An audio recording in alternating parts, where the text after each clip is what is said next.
আমরা রোমান রাষ্ট্রচিন্তাবিদ দার্শনিক সিসেরোর কথা জানি। সিসেরো ছিলেন স্টোইক মতবাদের, তার ঠিক বিপরীত মেরুতে ছিলেন সেনেকা। সেনেকার দর্শন ইতিহাসে ভোগবাদী দর্শন, যার ইতিহাসের পরিভাষায় নাম হলো দ্য এপিকিউরিয়ান।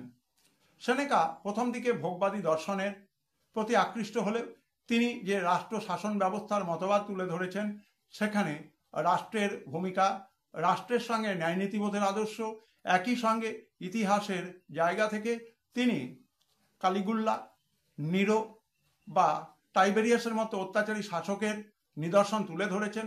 একই সঙ্গে তার কাছে এদের শাসন সমর্থনযোগ্য ছিল না, কিন্তু রাষ্ট্রের শ্রেষ্ঠত্ব, রাষ্ট্রের সার্বভৌমত্বের প্রশ্নে সেনেকা তিনি কিন্তু এপিকিউরিয়ান মতবাদকে সরিয়ে দিয়ে স্টোইক মতবাদের দ্বারা আকৃষ্ট হতে থাকেন এবং রাষ্ট্রের সার্বভৌমত্ব, রাষ্ট্রের মাধ্যমে রাষ্ট্রের শাসন ব্যবস্থা, রাষ্ট্রের পররাষ্ট্রনীতি সমস্ত বিষয়কে নির্ধারণ করতে চেয়েছিলেন এবং বিখ্যাত গ্রন্থ লিখেছিলেন।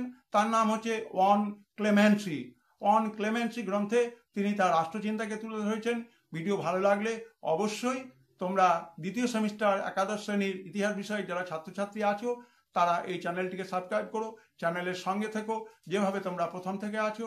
সবাই ভালো থেকো, সুস্থ থেকো।